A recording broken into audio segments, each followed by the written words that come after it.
Carai, això impressiona, eh? Bueno, bon dia a tothom. Abans de res vull agrair a la Fundació Factor Humà que em doni el plaer de viure aquesta experiència i des d'aquí vull enviar un petó enorme als meus companys i al meu equip de direcció de persones de BCM que sé que des de primera hora del matí ens estan seguint. Petó, nois. Bueno, ens han explicat que soc la Iolanda, que soc la directora de gestió i desenvolupament de persones de BCM. BCM, per qui no ens conegui, és Barcelona de Serveis Municipals, una empresa pública dedicada als serveis al ciutadà, a la ciutadana, a la ciutadania i també a tots els visitants de la nostra ciutat. BCM de per si ja és una empresa diversa. Som un conglomerat de negocis que es dediquen o a la mobilitat o al lleure de la ciutat. Mobilitat amb serveis com la grua municipal, el control de la indisciplina a la zona blava i la zona verda, el bicing, a la xarxa d'aparcaments, entre d'altres, i quan parlem de lleure parlem de negocis com l'Anella Olímpica, amb el seu Sant Jordi i el seu estadi, el Parkway, el Fòrum, el Tibidabo, el Zoo. BCM, veieu, és una empresa diversa de per si. Aquest darrer any, d'una forma participativa, els 1.300 treballadors que estem a la casa hem participat de redefinir els nostres valors. Aquest ha estat el resultat.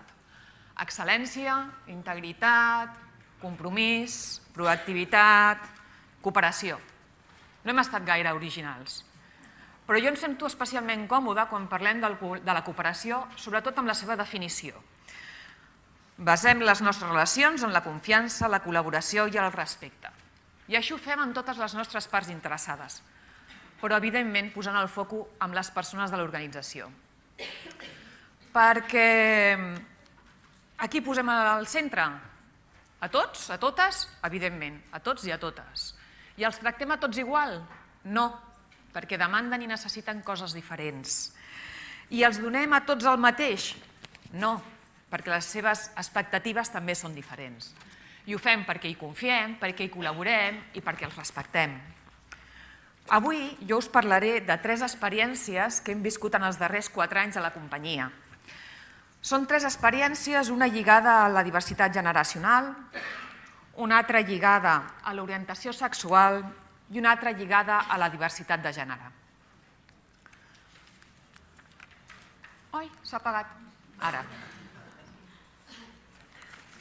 La primera de les nostres experiències és la diversitat generacional i per això us presento el Benigno Jiménez i el Víctor Jodar. El Benigno, Beni para los amigos, portava 35 anys treballant a la companyia.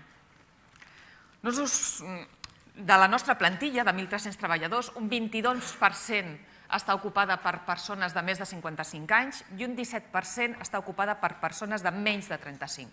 El Beni està dins del 22%. Té més de 55 anys.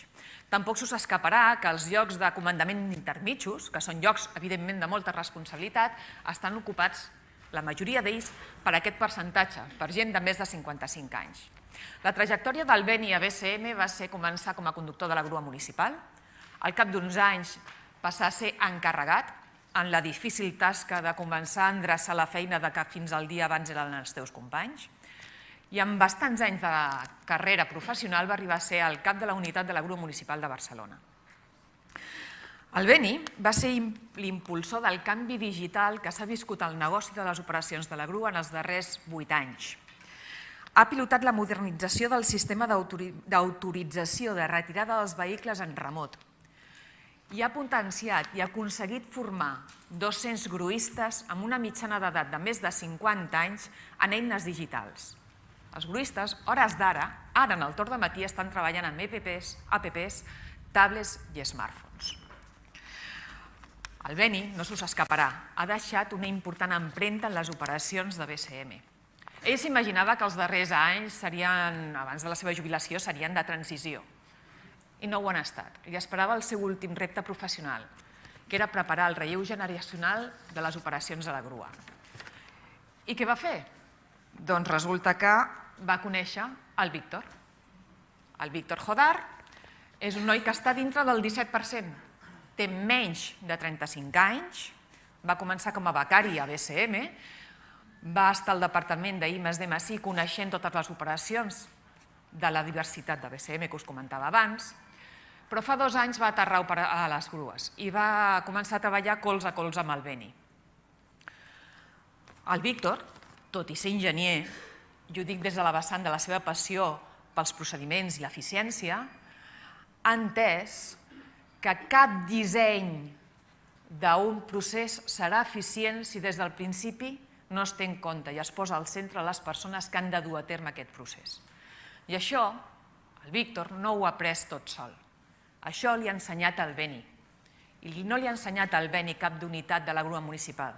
Li ha ensenyat el Beni, conductor de la grua. El 28 de febrer va ser l'últim dia que el Beni va venir a treballar. El dia 1 es jubilava. I aquell últim dia ens va deixar unes paraules perquè jo avui us les pogués presentar a tots. Posem el vídeo, sisplau.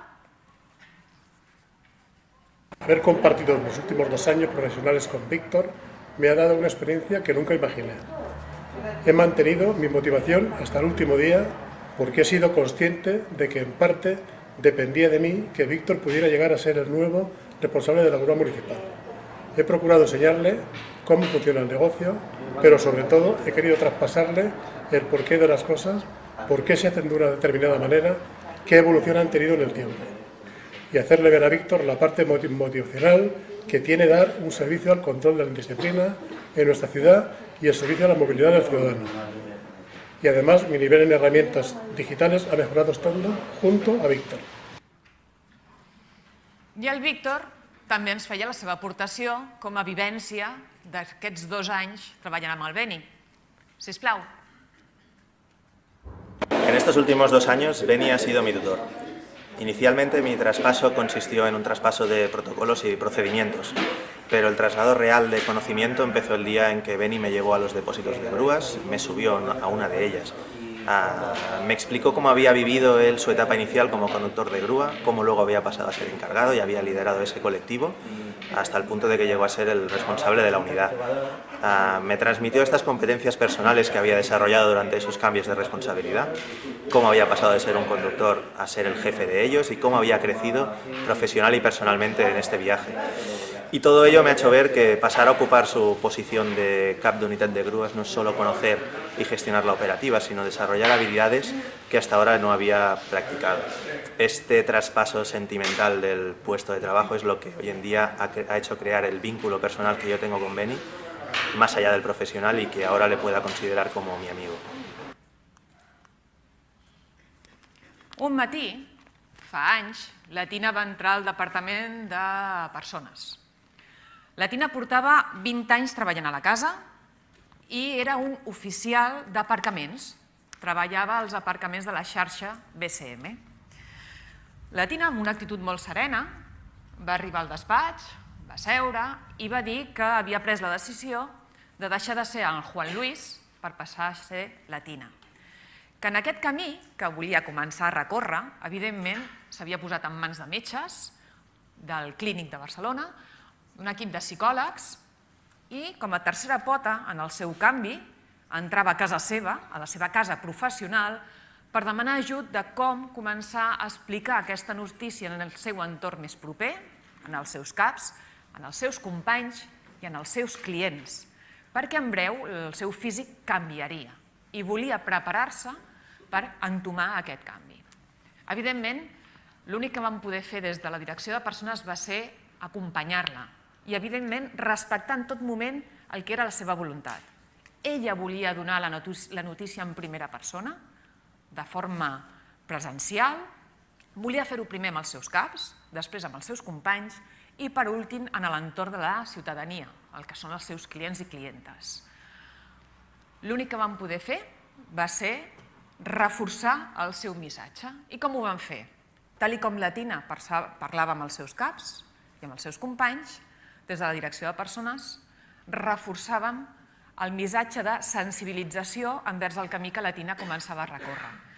I conscienciàvem els seus caps i els seus companys amb gestos molt petits, però del dia a dia, que a ella li afavoririen tremendament aquest canvi de canvi. Parlar-li en femení, que el canvi de vestuari fos quan ella se sentís còmoda, que que la seva placa identificativa no posés el que posava el DNI, sinó que posés allò que era acord amb la seva nova imatge i que es fes quan ella estigués preparada per fer el canvi de nom en la seva placa identificativa. Que tothom entengués per què la Tina durant uns mesos estaria de baixa mèdica i com s'havia d'enfrontar des del respecte i l'acompanyament al seu retorn al lloc de treball. La Tina, a dia d'avui, ha promocionat, ja no està a la xarxa d'aparcaments i en qualsevol moment us la podeu trobar per la ciutat. És agent cívic i a hores d'ara la seva responsabilitat és conscienciar i fer respectar les ordenances cíviques de la nostra ciutat. La Tina ara ens explicarà que aquest camí va ser un camí llarg en el temps i a hores d'ara, i estem parlant de fa 5 anys, encara l'ha de recórrer. I la nostra directora corporativa de persones, la Marisa Clares, també ens ha enviat un testimoni de com va viure ella i com la va enriquir tant com a empresa com a títol individual. Sisplau. Doncs va ser un trànsit que van canviar coses internament, emocionalment, mentalment, però físicament també. Revertir tota la imatge que tenia abans i tot el rol de gènere que em va tocar viure i realitzar que no em pertocava, que no el sentia, canviar tot això doncs costa moltíssim. I és 1 any, 2 anys.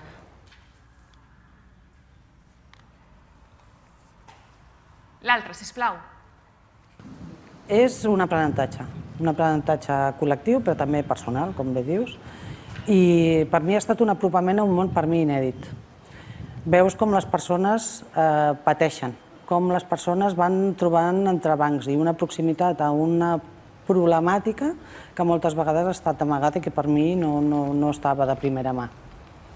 Un aprenentatge i un luxe. La nostra darrera experiència va lligada amb la diversitat de gènere. Abans us parlava de la grua municipal. Us parlaré de que fa 8 anys BCM va fer el seu primer pla d'igualtat. Hi havia un munt d'accions i indicadors i coses d'aquestes. Però en realitat teníem una única fita, que el col·lectiu de 200 gruistes comencés a treballar una sola dona per primer cop a la història. Al cap de 4 anys ho havíem aconseguit. Acabàvem el pla d'igualtat i hi havia una dona treballant a la grua. Fantàstic! Il·lusos de nosaltres vam dir, ja està, això ja està fet, començaran a jubilar-se els gruistes i començarem a contractar a les gruistes. No n'és. Aquest desembre hem tancat el segon pla d'igualtat de BCM. A hores d'ara hi ha una dona treballant a la grua. I quan fem la reflexió de què ens està passant i per què no avancem, arribem a una conclusió que és molt generalista i és que les empreses no són una altra cosa que el reflex de la societat. Evidentment, hi ha aspectes culturals. Hi ha, a hores d'ara, oficis de dones i oficis de dones. Quan busquem en el mercat dones que tinguin els 20.000 carnets que has de tindre per conduir una grua, que si remolque, que si no sé què, has de tindre 4 carnets per conduir una grua municipal, no trobes en el mercat dones que tinguin aquests carnets. També hi ha un aspecte de crítica intern que hem de fer. Hi ha llocs de treball que estan dissenyats perquè els facin els homes, no estan dissenyats pensant que la feina la pugui fer un home i una dona. I la grua municipal té el disseny d'una feina que compta amb la força d'un home i no pas amb la força d'una dona. I per últim, hem analitzat que la manca d'horaris que puguin fer compatible la conciliació familiar amb tasques de 24 hores, 365 dies, amb horaris rotatius de matí, tarda, nit i caps de setmana, no és compatible en el rol que a hores d'ara la dona té a la nostra societat, que és el rol de cuidadora, o de nens i nenes o de grans. Per tant, tenim un camí que recórrer BCM, aquest pla d'igualtat que encetarem aquest mateix mes porta accions de tota mena, però porta accions de formació on el que farem serà bonificar les dones que vulguin formar-se en carnets, porta accions lligades al disseny del lloc de treball de la grua i porta accions de promoció de discriminació positiva per si les dones de BCM volen canviar de feina i volen accedir a la grua municipal. És a dir, intentarem seguir posant granets de sorra per revertir el col·lectiu masculinitzat de grues, que és de 200 versus 1, i arribar algun dia al 60-40. Ui, dintre vídeo és curtet.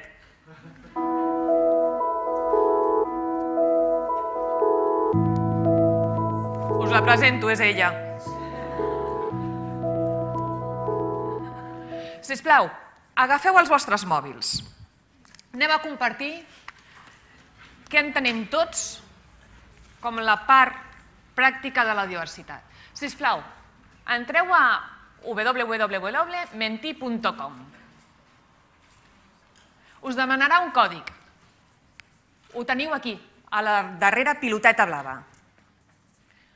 Quan l'introduïu, us demanarà que contesteu un impuls, i és que, sisplau, definiu en una paraula què aporta la diversitat a les vostres organitzacions. Sisplau, donem a la piloteta del mig.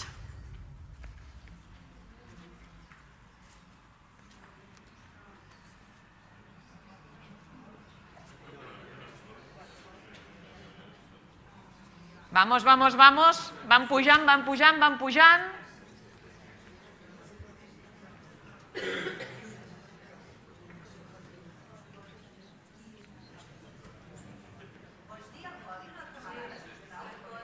Ai, no el tinc davant. No el tinc davant ara.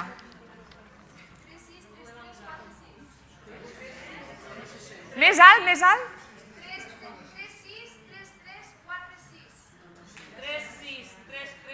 4-6.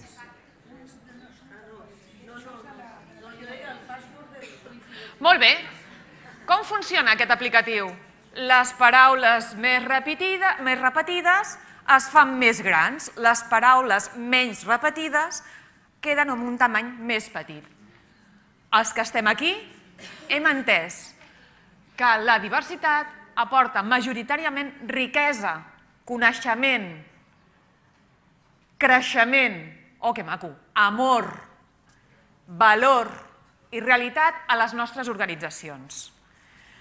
Amb aquest tancament no puc fer una altra cosa que convidar-vos a que treballeu en aquest repte, perquè granet a granet a granet podrem fer petjada a la nostra societat. Gràcies a tots.